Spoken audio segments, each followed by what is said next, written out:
புழல் சிறையிலிருந்து மூச்சு திணறல் காரணமாக மருத்துவமனையில் அனுமதிக்கப்பட்ட நபர் உயிரிழந்த சம்பவம் பரபரப்பை ஏற்படுத்தியுள்ளது.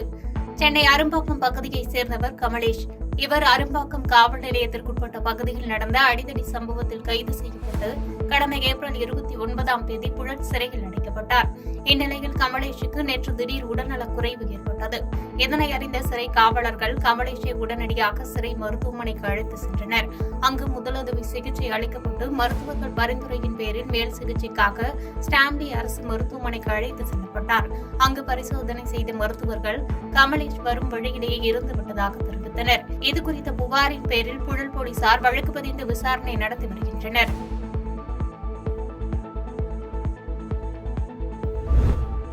ஒசூர் பகுதியில் விலை உயர்ந்த இருசக்கர வாகனங்களை திருடி வந்த 3 சிறுவர்கள் கைது செய்யப்பட்ட நிலையில் அவர்களிடமிருந்து 15 இருசக்கர வாகனங்கள் பறிமுதல் செய்யப்பட்டது.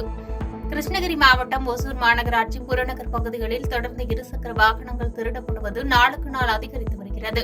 இருசக்கர வாகனங்களை மீட்டு குற்றவாளிகளை பிடிக்க ஒசூர் டிஎஸ்பி பாபு பிரசாந்த் அவர்கள் சிப்காட் காவல் ஆய்வாளர் பிரகாஷ் தலைமையில் தனிப்படை அமைத்து தேடி வந்தனர்.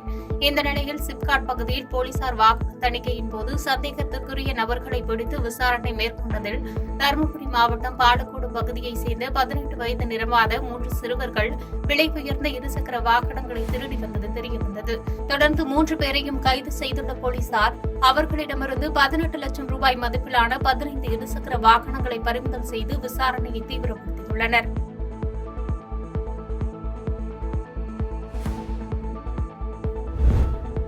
அவதூறாக பேசிய வழக்கில் சவுக்கு சங்கர் தேனியில் கைது செய்யப்பட்டு கோவைக்கு அழைத்து செல்லப்பட்ட நிலையில் போலீஸ் வாகனம் விபத்துக்குள்ளானது.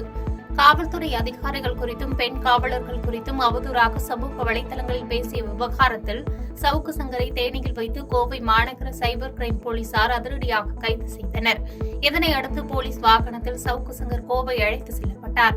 அப்போது தாராபுரம் ஐடிஐ கார்னர் பகுதியில் எதிரே வந்த வாகனம் மோதி விபத்துக்குள்ளானது. இந்த விபத்தில் சவுக்கு சங்கர் உட்பட 3 பேர் படுகாயமடைந்தனர். இதனையடுத்து 3 பேரும் மீட்கப்பட்டு தாராபுரம் அரசு மருத்துவமனையில் முதலுதவி சிகிச்சை அளிக்கப்பட்டு தற்போது தாராபுரத்தில் உள்ள தனியார் மருத்துவமனையில் சிகிச்சை பெற்று வருவதாக கூறப்படுகிறது. இந்த நிலையில் யூடியூபர் சவுக்கு சங்கரை அழைத்து சென்ற வாகனம் விபத்து என பரவும் தகவல் உண்மை. ஆனால் சவுக்கு சங்கருக்கு காயங்கள் எதுவும் ஏற்படவில்லை. காவலர்களுக்கே சிறு காயங்கள் ஏற்பட்டுள்ளது. காவலர்கள் மட்டும் மருத்துவமனையில் சிகிச்சை பெற்று வருகின்றனர். இதையடுத்து சவுக்கு சங்கரை வேறொரு வாகனத்தில் கோவை அழைத்து செல்லப்பட்டதாக கூறியுள்ளனர்.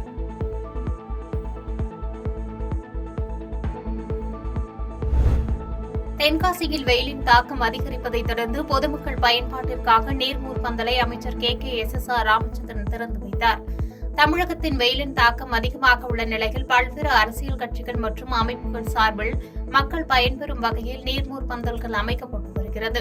இதனைத் தொடர்ந்து தென்காசி தெற்கு மாவட்ட திமுக சார்பில் குத்துக்கள் வலசை பகுதியில் பொதுமக்கள் பயன்பெறும் வகையில் கலைஞர் நீர்மூர் பந்தல் அமைக்கப்பட்டதைத் தொடர்ந்து வருவாய் மற்றும் பேரிடர் மேலாண்மைத்துறை அமைச்சர் KKSSR ராமச்சந்திரன் திறந்து வைத்து பொதுமக்களுக்கு மோர் மற்றும் தர்பூசணி பழங்களை வழங்கினார். இந்த நிகழ்வில் ஏராளமான திமுகவினர் மற்றும் பொதுமக்கள் கலந்து கொண்டனர்.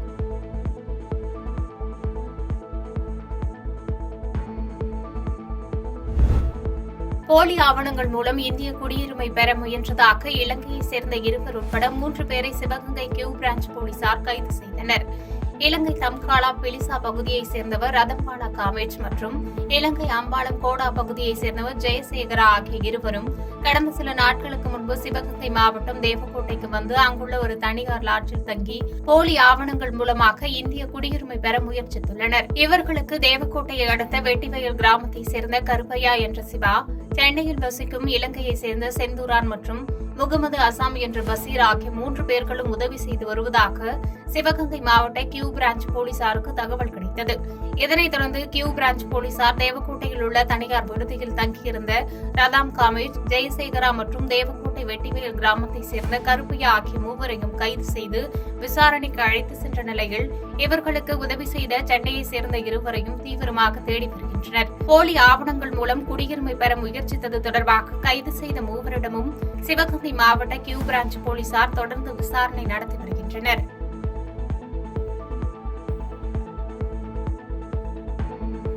பாதகம் செய்பவரை கண்டால் நாம் பயங்கொள்ளலாகாது பாப்பா. மோதி மிதித்து விடு பாப்பா, அவர் முகத்தில் உமிழ்ந்து விடு பாப்பா.